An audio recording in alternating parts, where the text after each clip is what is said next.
Not a college guy. College football, not really. Yeah, no. Not my thing. To me, it's something I always wanted to be a part of. Like you always wanted to be a player? No. Well, okay. When you say be a part of? More culturally. Like, okay. So, like being in the fan section, like that kind of shit. Or just being a part of the culture of college football, just generally speaking. Because this is something I'm trying to work out on stage here. We're almost at the end of getting that. Again, I figured out. But, like, growing up here, you're a Jersey kid. Yeah. Like, it's the Cotton Bowl. Right. That's insane. Like, but that's, like, so important to most of the country. See, but that's why I never cared.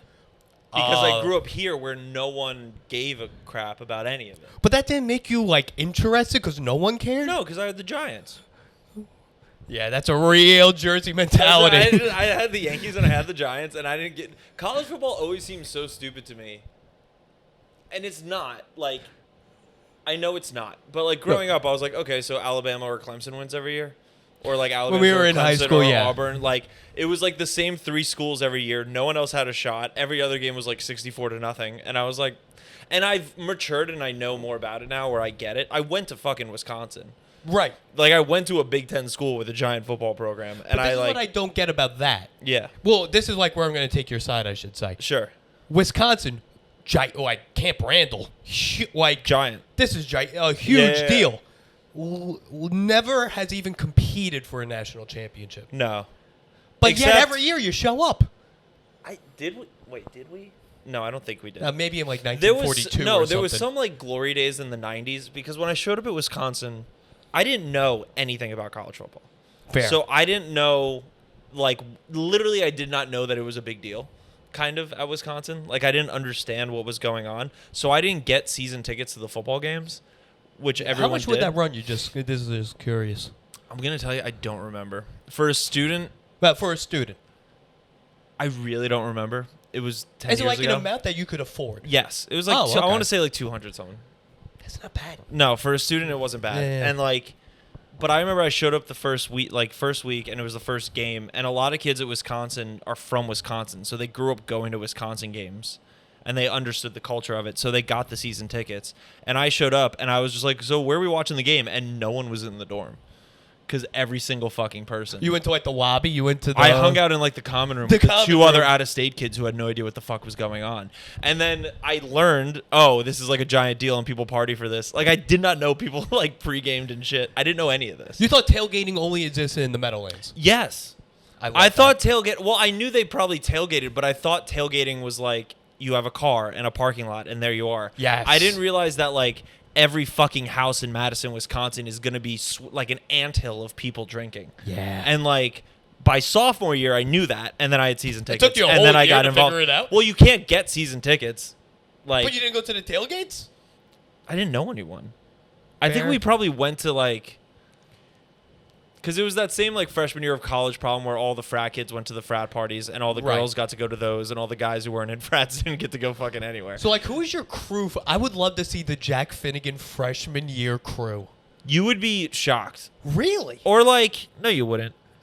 I don't know. We were very sweet and like mild-mannered crew. I believe that. It was my floor. Like literally my floor, which I think is normal, but like my floor was my crew. And my floor was co-ed. So yes. like okay. So like my best friend from college is like a girl, Karina, who lived next door to me, and she's still one of my best friends. And me and her were just like stoners, so we got like really fucking stoned all year. Okay. And then I started dating the girl across the hall from me. So like that freshman year, it's a very freshman year thing. So fucking freshman year thing. So like, but that freshman year, my friend group just became the kids on my floor. Yes. And a lot of them weren't really Greek. Most of them weren't Greek. No, they don't live in Astoria next to you. Yeah, they don't live in Astoria next to me. But most of them weren't like in the frat life. But I don't remember. I really don't remember. I just don't have memories of like college game days until my sophomore year and junior year and senior year. Okay. But I don't really remember my freshman year. I think I was just like lost in the fucking sauce. Yeah, you were just shuffled. But once I got it, it fucking rocked. Like it's fun as hell. You have overalls? You seem like a I guy didn't that have would overalls. the I overalls. wanted overalls so bad. A Camp Randall jump around in overalls? Dude, like that's amazing. The Camp Randall overalls, I mean the red and white Bucky overalls were fucking crazy. I wish I had those. I'm just like trying to remember. Like now I'm like, because the whole thing we did is like, it was football games 4 quarters. Obviously, you drink so much that you don't get there till the second quarter. Then the alcohol. Oh, I didn't know this. Oh, I never. See, this is amazing. When I had season tickets, you did not. I did not fucking. If you watch any, I think this goes for a lot of schools, but I know Madison. The first quarter, there's no fucking kids in the student section because no one the goal is to get there on time, but kids are blacking out and don't get there on time. So now that you're not in Greek life, where are you for the tailgate? So if you're not in Greek life, then the tailgates are all because after freshman year in Wisconsin, it's such a big school, everyone moves out of dorms, so everyone has a house and everyone has an apartment. On campus sophomore year. You can't. They don't even let you. They don't have enough room for it. It's unbelievable. So like. Starting sophomore year, everyone's in a house or an apartment, so you're just in the houses and apartments. And at one point, I think Karina's boyfriend lived right next to Camp Randall in a house. I forget who was in that house, but that was the house. That has to be $1 million. It was. No, but the rent must have been insane. No, the rent was probably like fucking 75 cents and a high five.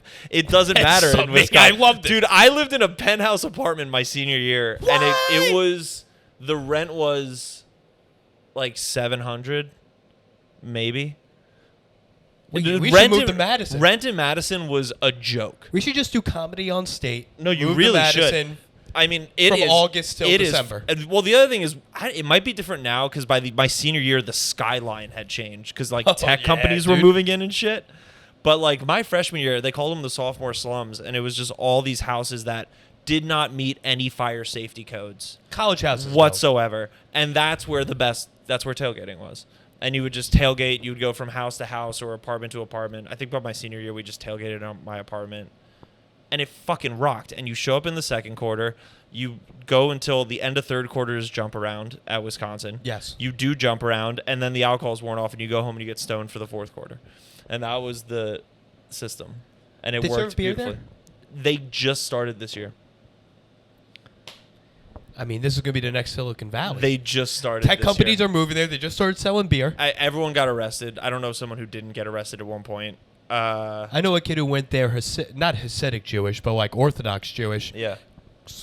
Clean kid. Yeah. He had arthritis in his knees. He couldn't bend them too well. Okay. But he shit on a cop car.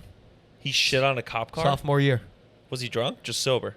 I would assume he was hammered. Yeah. Or maybe, I don't know what's going on with Sukkot. I don't know what the Sukkot tradition is. I know they build a tent. I don't know if you shit in a cop car. Funny. Yeah, I got arrested for buying, because I was like one of the only people who had a fake ID, weirdly. Yes. Yeah. ID chief? My friend got it, so I don't know. Did you order online? Was it an order online situation? I gave it to my friend Christian, and he just came back. 6 people bought it at the same time. Yes. And then I got it, 80 Kettle Creek Lane, Monroe, Connecticut, 06468. I will never forget that. Monroe, Connecticut. I was Westbrook, Connecticut. 80 Kettle Creek Lane, Monroe, Connecticut, 06468. That will never leave my fucking head. And so I got caught buying bottles at one point. But my point is, I get why college football's fun in college. I did it. It fucking rocks. It's amazing. Now as a 30-year-old man, I don't give a fuck what they do.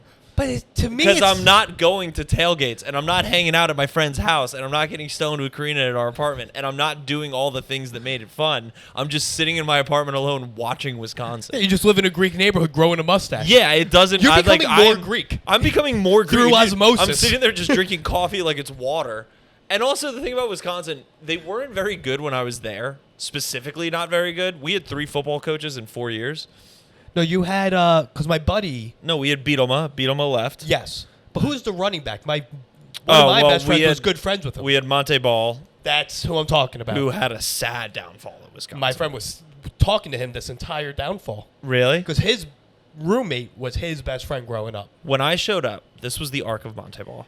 Which was wild. We should call Matt Steinberg. We should get him on the pod. But I showed up, and Monte Ball was in his last year. I don't know if he was a senior, but he was going to the NFL the last year. Yeah. He was on buses. He was on, Big Monte deal. Ball was fucking everywhere. And Wisconsin has a tradition of really good college running backs who suck ass in the NFL. He broke the rushing record, if I'm not mistaken. Yeah, but there was another guy from the 90s. He went to the Giants, and he sucked, and I can't remember his name. But the reason this happens is because we have these fucking kids who have just been eating raw dairy since they were 3 years old Just on the offensive line. Club kids. Dude, these offensive linemen, we produce offensive lines that fucking destroy people. Yes. So these people don't get touched for the first 10 yards. It's all the milk. It's all the milk, dude. And Monte Ball was a stud my freshman year. Then went, I believe, to the Denver Broncos. Wow. Yes, correct. I want to say that. And then I remember my senior year, I was at a bar, and we had heard two days before Monte Ball had been cut by the whatever team he was on at that point, and he was at that bar 2 days later, kind of trying to like relive. It looked like he was trying to be like, this is where I'm popular. And it made me so sad. It made me so sad. See, that's where our minds are different. I'm looking at that thinking like, oh, he's got it figured out. Even though I do know what the problem was, alcoholism. Yeah. Yeah. Oh, was that it? Was that the problem with him? Yeah. Are we good? Yes, it's been recording. Okay. Yeah. This is the Monte Ball podcast now. This is the Monte Ball podcast. But then we had James White and we had Melvin Gordon, and they both had pretty good. Melvin Gordon went They there. had pretty good NFL careers. Yeah. I don't think they're doing it anymore. No, I think Melvin Gordon's our age and retired. He is retired, yeah. That's amazing. But he had a good run. He had a fantastic I think he went run. to the Chargers. Yeah, dude. And then James White was on the Patriots. I remember shit I had no fucking idea about. I took a Dayquil just now, and I'm fucking on your loosey goosey, dude. I'm truly like loosey goosey. I forgot Dayquil actually does something. I'm like, okay. I haven't eaten anything all day. I'm trying this new thing. I've had 3 meals. You've had 3 meals? I eat a lot. I woke up at like. Were you running a marathon? Were you carb loaded? I woke up at. I guess I didn't really have 3 meals. I woke up at 8 a.m. and then I went to the coffee shop and they had this really nice looking cookie, and it was. That's not a meal. It's not a meal, but it was a pretty big cookie. And then black and white. No, it was like just an ad lib of fall flavors. She was like, "This is a cider maple butternut fucking the snickerdoodle thing," and I was like, "Yeah, why don't you just shove that in my fucking mouth?" Put that in my ass right now. Just fucking shove it in every orifice I have so that I feel like I'm a goddamn scarecrow by the end of it. And I ate that, and I felt really good. And then I ate breakfast. I had just a big egg fucking avocado sausage meat breakfast. Avocado sausage meat? Avocado and sausage. And then also I made some potatoes that I made crispy. Oh, that was pretty nice. Wait, you ordered a breakfast and then made a side? No, I made it. Oh, okay. I made all of it. That would have been the craziest thing I've ever heard in my life. I've done that, though. You order food and make a side? I will order Chinese food and make dumplings because I have frozen dumplings, and it saves money. It's not bad, dude. I don't hate that. It's not bad. It takes me 2 seconds to make the dumplings, and you save about like fucking $11 on a Trader delivery Joe's fee. dumplings? No, I go to there's an Asian food market near me. You're hitting H-Mart? Oh, I've hit H-Marts, yeah. You have the confidence to go into an H-Mart? Absolutely. That's the most impressive thing I've ever heard. You need to know where to go in like H-Marts. Like there was a place in my hometown. You have to walk by a lot of like parts of an animal that aren't sold in like our grocery stores. Of course. But when you know where the dumplings are, just get really good frozen dumplings, really good frozen noodles, really good ramen. A lot of it's out of my league. It's delicious food. I wish I could cook it, but it's out of my league. But I can get a frozen dumpling, and the frozen dumplings are so fucking You mean good. the frozen food? There's not like a tier system of frozen dumplings, or is there? There might be that I'm unaware of. I picked the one with the bag that looks the best. Well, yeah, it's got some sort of character on it. That's all I got. Right. And then when I order Chinese food delivery, you make your own dumplings, and it's like $11 on the delivery fee. It fucking rocks. Wait, that's true. It's the margins of Chinese restaurants make no sense. It's like if you're doing takeout, if you're going and picking it up, God, live your goddamn life.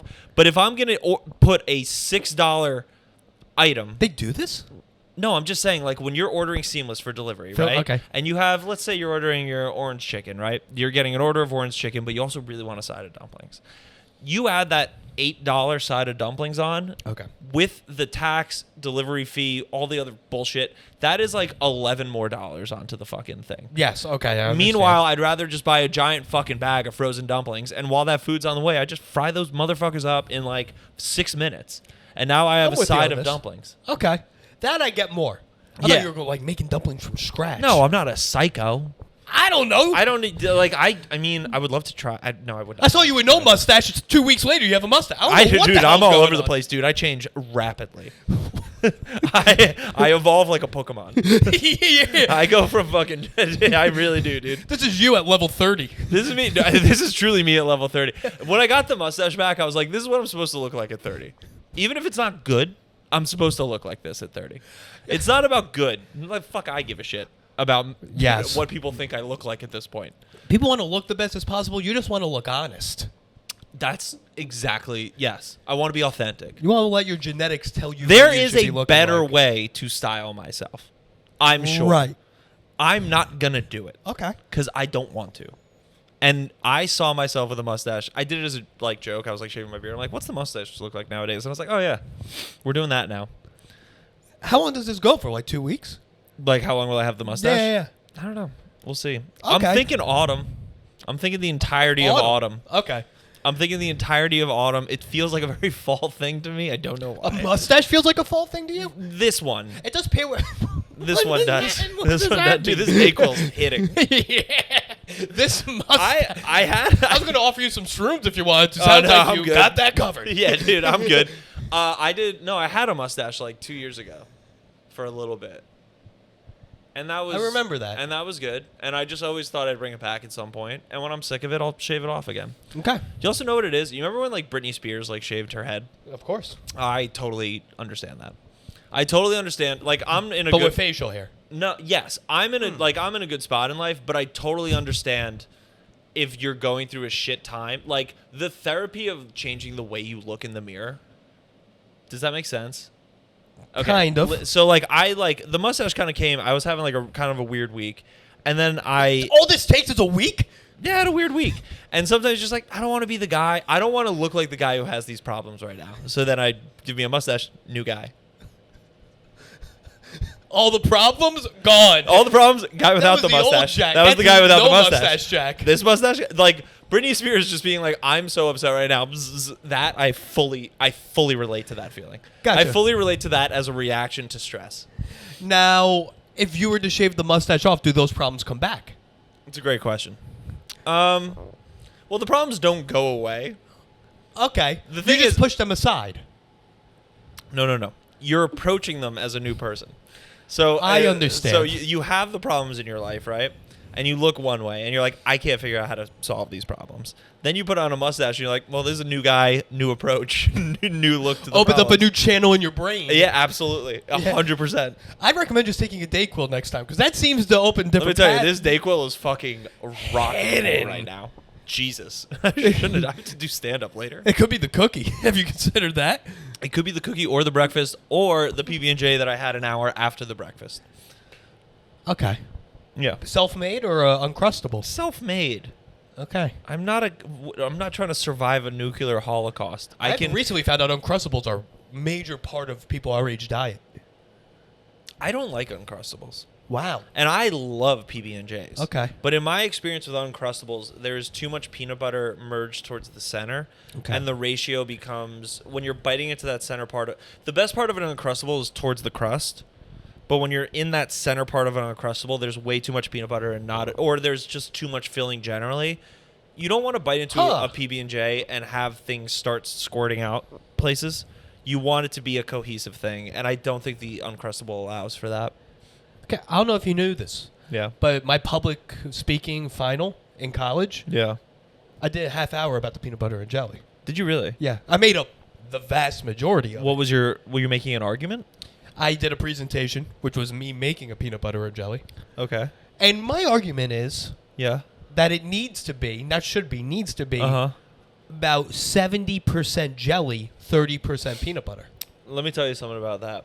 I could not disagree more. And do you know what? Yeah. The reason I did that was because most people agree with you. I would say, wow, what is the correct ratio? I'm going to say the ratio is about... I just said it. That's not correct. The ratio I would go with is, it's very slow. I'm going to go 60% peanut butter, 40% jelly. No. I think it's a 60-40. And what I do, which is unconventional, peanut butter on one slice of bread, jelly on the same slice of bread. Jelly on top of the peanut butter. Jelly on top of the peanut butter. What kind of but also what kind of jelly? What's my budget? What's your budget? Because how well am I doing? You just said you're in a good place in life, Jack. You're asking what the budget for jelly I did not say financially. Touche. Right. Money does not lead to happiness, my friend. All right. No, like if I'm trying to say, I usually lean towards a raspberry jam. Yes. And I'll just get like a plain Smucker's. But if I'm feeling good about myself, I'm gonna get that. I don't even know what the brand is, but it has like the picnic blanket. I know exactly what you're talking about. I want that shit's so fucking good. That but or when the strawberry version of that. No, raspberry. Okay, I've tried raspberry's great too. I respect the strawberry, and I'll eat the fuck out of it, to be honest. But like, yeah. Make sure we're not talking about grape here. Here's the other thing though. Peanut butter. I think jelly genuinely gets better the more like bougie it is. Like every time I've had like a better jam, it is better jam. I'm not going to pay for it every time, but it is always better. Correct. Peanut butter, I think, has diminishing returns in terms of a PB&J. I just want like a crunchy Jif or Skippy. And that's, I don't want anything fancier. Any of the peanut butter that's organic that like you open up and there's that little, the oil shit. No, it needs to be like it needs to be barely food. Well, am I a beach in Texas? Keep the oil separate. Yeah, hey man, what am I, a seagull on a bad day? Oh, hey, oh, hey, oh. Go. Hey, welcome to 1991. But no, it needs to be more jelly than peanut butter. 100%. Why? I've never heard of that. Yeah, because let me tell you something. The peanut butter and jelly, you need to let the jelly shine. The jelly's not a part of any other sandwich. Peanut butter is. Right, you're making the argument for why peanut butter should be the main factor. No. A jelly is an accoutrement. A jelly is an accent. It does not have the texture to support a whole sandwich on its own. That's why the peanut butter's there. No, the peanut butter needs to be the hard base, though. You're arguing for jelly to be the base.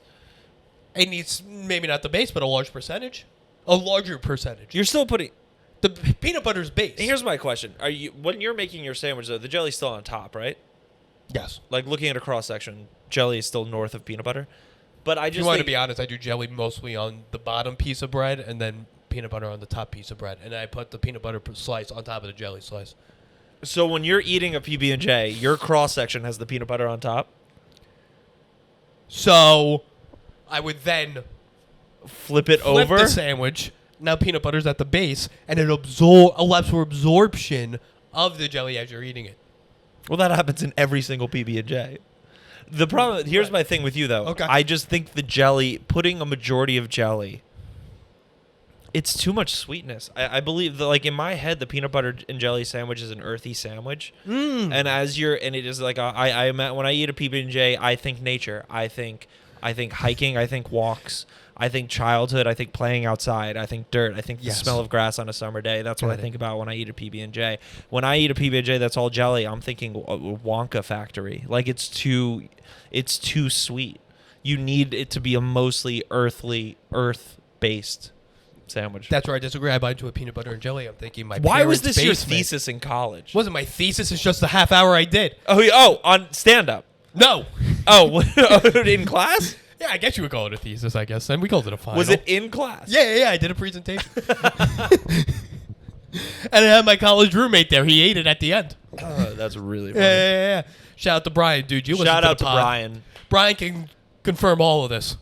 And he will. And I thought it was a great idea because there was a girl in the class, Kate, my gigantic crush.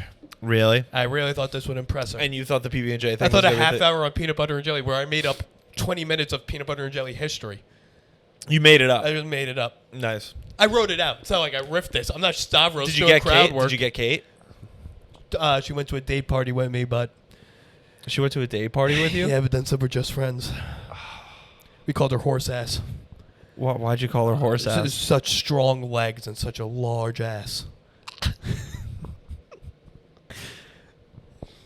Shout out to her. Shout out to her. Shout out to her. She right now, she's listening to this. She's like, man, do I regret shit. Nah, I unfollowed her on Insta, dude. It's the season of unfollowing. You should jump on this train. Is it the season of unfollowing? Yeah, I should. I got some fucking fat on my Instagram. You got a lot of fat. No, in just terms of like, I follow. No, I just follow like, how many people do I follow? It's not really about the amount of people I follow. It's about do I care about you? That's my point. I follow 1,587 people. Dude, I don't care about that many people in my life. That's way too many people. It's just, and a lot of those are like, polite follows or like. Thank you. It's like friends. You know what's a real time capsule? If I ever go on Facebook, it is truly like a time capsule back to 2013. Yes. It's all college and high school friends, and you get to see what people are doing, and a lot of time they're doing great. But you don't care. I don't care. I like that you. I have it. And I like that here's what's sad. Here's what I wish I had done differently. And this is a philosophical question. This is what we're here to talk about. But my cousin, who's like a photographer, he was talking about how like, I remember he said this like a lot. Like I was in high school, and he talked about how like, in previous generations, everyone was always like constantly, like in our parents' generation, people were constantly taking pictures of each other, but they were all physical pictures, right? So they would lose them over time, and at the end of the day, you kind of have like 5 to 10 pictures that you've been able to keep. Don't know how true that is, but I'll keep. Or like you have only a certain amount. Does that make sense? Okay. Or you have a box. Or you have access to it. Yeah, you have a shoebox. You have a whatever. You have a photo album. Whatever you have. Yes. Okay. That's what I mean. I'm with you on that. And I think there was a philosophy that when like the internet came about and like Facebook came about, I was like, wow, we're gonna have so many more pictures than our parents did, because it was constant pictures. It was fucking cell phone. At parties in high school, everyone was just taking pictures. Fucking Remember the constantly. word mupload? What's a mupload? A mobile upload. Did you guys say that? No. Huh. I recently remembered that word. Damn, we didn't do that. Yeah, mupload. That's pretty cool. All right, continue. No, but so there's the idea that like, wow, we're just gonna have like every party I went to in high school is fully documented in pictures. Yeah, that was and a I'm bad tagged idea. in them. It's bad, but as people have deleted their Facebooks, all those Facebook pictures have slowly been deleted.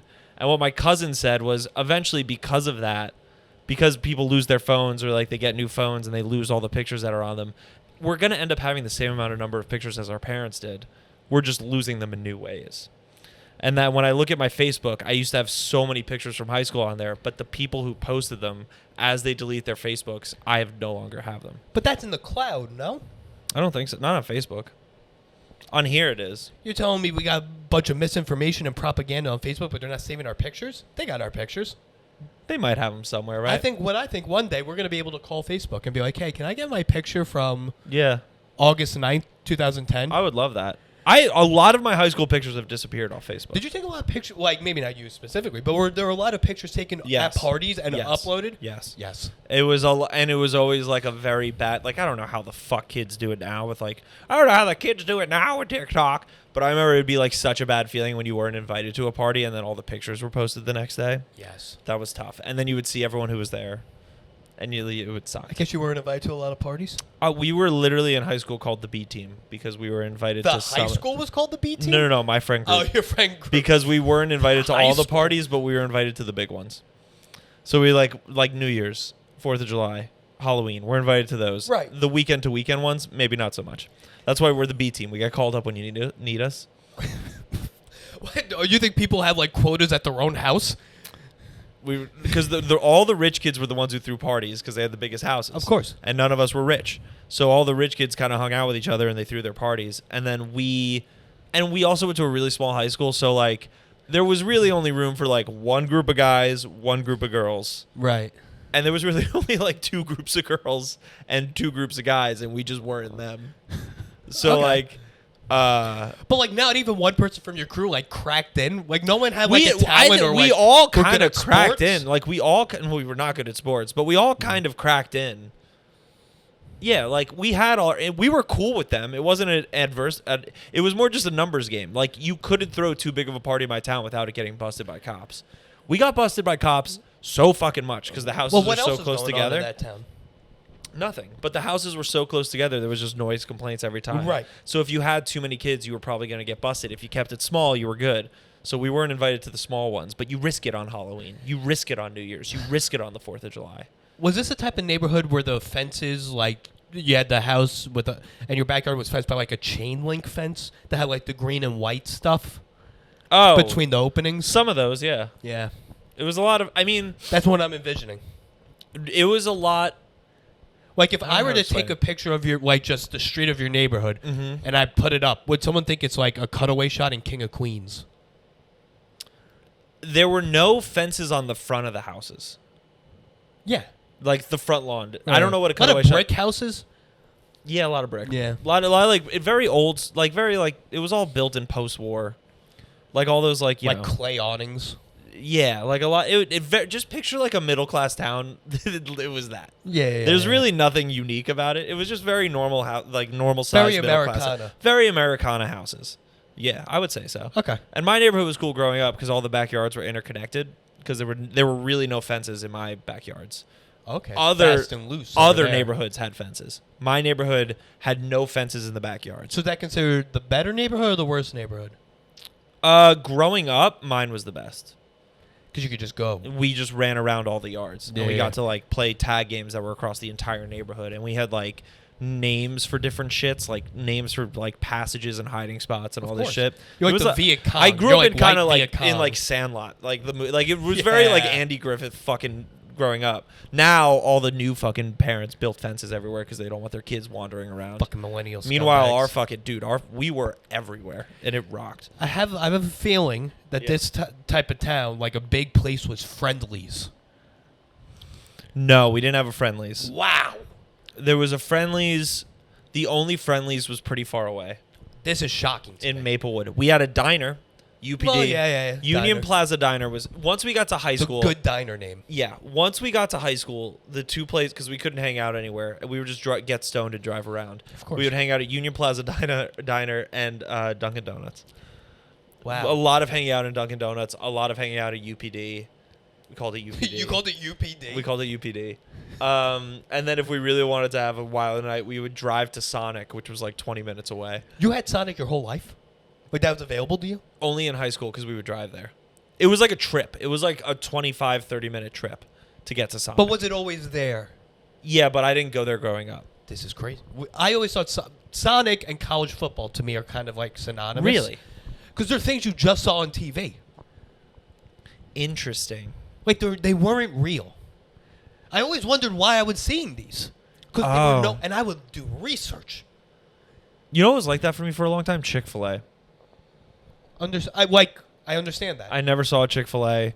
Friendlies I only knew because my mom grew up in Long Island, and in Comac, Long Island, they got a fucking Friendlies. And we would go to that Friendlies every single time we visit. Friendlies was very important. I think Friendlies in Long Island had a special place in society. Well, I found out it's really a Massachusetts thing. Really? I recently learned this. I associate it so much with Long Island. So did I. But it's not. It's Apparently a Massachusetts very thing? Massachusetts I haven't thing. been to a Friendlies in so fucking long. I would love a Friendlies. I would love. Oh yeah, honey mustard sandy. Oh, I used to get like Let back me see what. Yeah, what would you get? what was it called? Because I would get. It was the one that was the most unhealthy and biggest. That's all I Well- would. My whole ordering as a child would to just.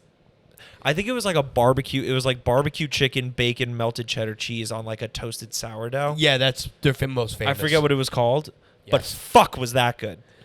Did you get? Fuck was that good. So okay, so you went there most of your life, I'm assuming. Yeah. Okay. They just had the chicken tenders basket, and that was the thing for a while. Then when we turned I remember that. 12 or 13, they renovated the kids menu, and what they did. Rich, Yes. can I just say something? Fill me in. I want to thank you for assuming I ever in my life, even as a child, ordered off the kids menu. I never did. You never ordered off the kids Never. menu? That was never Your enough family food. was doing that well? No, but I refused. I ate- Really? maybe when I was like 4. By the time I hit 8, 10, we're ordering. I need food, bro.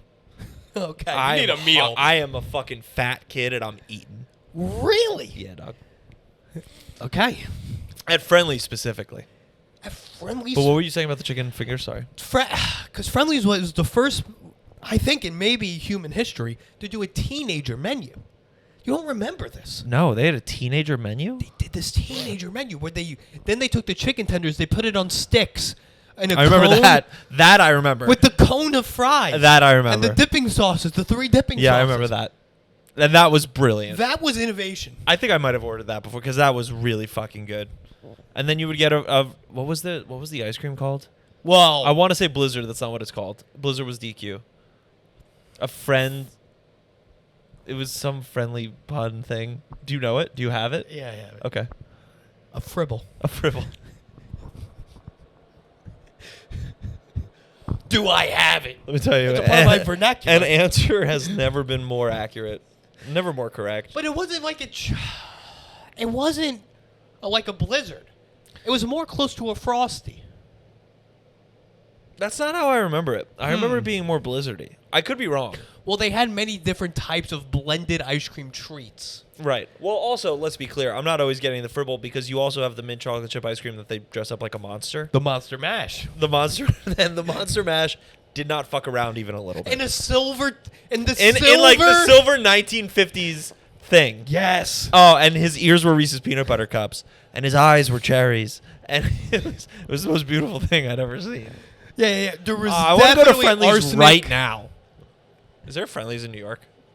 There's none. They're all gone on Long Island. They're all gone on Long Island? I think there's one left. The cheese stands alone. Why they? Yeah, why it might they, be the Comac. Why are they all gone? Bankruptcy. No one was supporting Friendly's? No, dude, there's lead in all those things they served ice cream in.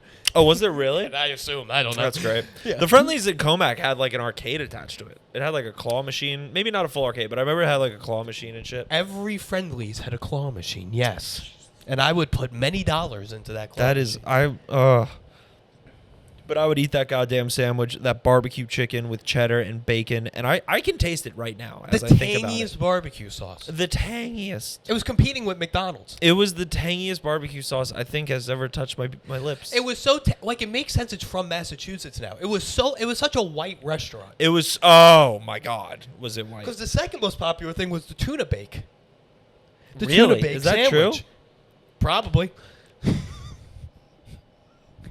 Sure. I remember assume. the last time I went to a Friendly's, and it's like 10 years ago at this point. But like I remember I went there. They opened one kind of near me in New Jersey, in Summit, I think. And that's a good town. I went like, that's there- a wealthy town. it's no? a very nice Yeah. town. And I went there with my friends Steph and Amanda. You have And a lot of female friends. I've always had female friends. Hmm. It's not I don't know. Okay. This is something I think about. I'm like, what memo did I miss? Because when I talk to, I'm trying to do a bit about this right now, but like when I talk to guys, I'm always like, did you not have like platonic female friends? And they were like, Literally zero. and they were like, no. And then a lot of them will be like, if I did, we always just ended up like hooking up. And then when I talk to girls, I'm like, did you have any platonic guy friends? They're like, no, not really. But if I did, we always ended up hooking up. And I was like, what day of health class was I not there for? I just was always able to do it. Although I did have a giant crush on Steph at the time. No, you always have a crush on one of them. No, that's not true. I don't. I have that. Like that. In that specific moment, I did. In that moment, I had the Friendlies? At the Friendlies, I had a huge crush on Steph. But like in terms of like broader female friends in my life, I have. They are female friends that I have never had a crush on who are just my friends. Yeah. So your parents weren't expecting grandkids probably ever. No. Yeah. I was around. They probably did actually. I was such like I was like a very romantic kid at like 16. I think I thought I was gonna like marry the first girl I dated. Yeah. I was the 16. same way. I was think- very rom-com. Yeah, I was very kid. I was very like influenced by like folk music, like that kind of What? shit at the What? time. I don't even know what that means. Like we were in high school during the Mumford and Sons era. It was a bunch of dudes in vests singing about girls named like syllable names that sound good in songs like Vanessa or like fucking what's a good one? Like what's a good, you know what I mean? Like Yeah, because my ex was Virginia. Virginia is a great Virginia. name in a song. My ex was so into not Mumford and Sons. What's the band that sounds just like them? Lumineers. Thank you. There you go. From Ramsey, New Jersey. Really? Mm-hmm. They for a folk band, they have a lot of songs about the subway in Brooklyn. Yeah. Yeah. That a lot of New Jersey. That is so true. I always thought I went to 3 of their concerts. They are dressed like cowboys, but they're singing about Williamsburg. Yeah, and they're singing about like if the bridges fall and the tunnels flood, and I'm like, wait, what? What? There's a feather in your hat, sir. They were like openly talking about Bed-Stuy. You're wearing. Bed-Stuy's in one of the songs. You're wearing a bolo tie. But that was a lyric that they quoted in 3 Really? or 4 of their songs. About if the Bed-Stuy. bridges fall and the tunnels flood, something like that. Where I was like, you're not even coming up with new lyrics about the city. That's so fucking funny. I used to love songs about the city when I was in high school. Were like the fucking shit because I was like, yeah, that probably is what it's like. Like Billy Joel? A Was little. also not from the city? I had a fascination. I don't know if you. I had like he's from Long Island. Yeah, he's from But my I town. did have a fascination with like 80s New York growing up. Weirdly, Like I get that. Like the New York that my parents lived in. I get that. Because I would hear their stories. Yeah. So I kind of had a fascination with like that time in New York. And Billy Joel did emphasize that a little bit. He was like 60s, 70s in New York. He wasn't 60s. I would say he was 70s. Like, but I think how you thought about the 80s New York was how he thought about the 60s, 50s right, New York. that's probably true. Yes. And I am just associating him with that time. Because Billy Joel Right. did pop in the 70s. 70s, 80s. Yeah, Yeah, right? Big. Yeah. And like just a lot of like at like the Koch, New York. Yes. It was that. Hey, My mom dated his nephew. Really? So my mom like in her 20s was going to like private fucking concerts and shit, and drinking with Mayor Koch That's unbelievable. because she dated his nephew. It's fucking wild. He was close with his nephew, huh? I guess he was, yeah. Yeah. Huh. And gay, yeah. Yeah, gay. Which Not at the time. Well, at least I mean, I don't yes, think at anyone. the time, No, definitely at the time, but I don't think people knew until he died. Really, until like I could be 4 wrong years about, ago when yeah. people could talk about yeah, it. I could be wrong about that, but that area in New York, and if anyone wanted to sing about it, like I was into a band called the Gaslight. Have you ever heard of the Gaslight Anthem? Of course. Their first album was all about New Jersey. Their second album's all about New York, and I guess they just literally moved to New York. Like they moved to New York and just started singing about New York, and like They got enough money to move to Greenpoint. literally their first album is them at like it's all New Jersey. Second album, the fucking cover art is the Brooklyn Bridge, and they had a bunch of songs about like New York, and I didn't know any of the neighborhoods really, but it all was very romantic to me because I wanted to live in the city so badly. So like any songs about the city, I was like, Jesus Christ. You just wanted to live in the city so bad, or you wanted to do comedy? Like, what was the No, not inspiration for comedy. I the wasn't city? even near wanting to be in comedy. I just wanted to live in the city. Huh? Yeah, I just liked. My parents worked in the city, so I came here a lot, and then I just wanted to live in the city. I don't know. My parents had lived in the city. All the songs sounded pretty cool. It was exciting. I just wanted to live in New York. You're like, sure. Yeah, when we moved to it had nothing to do Astoria. with comedy. Yeah, well, yeah. I just wanted to live in the city. You got that with the East Village. You were in East Village. I was in East for a while. I was an East Villager for a while, and that was hip, and I was not that hip in the East Village.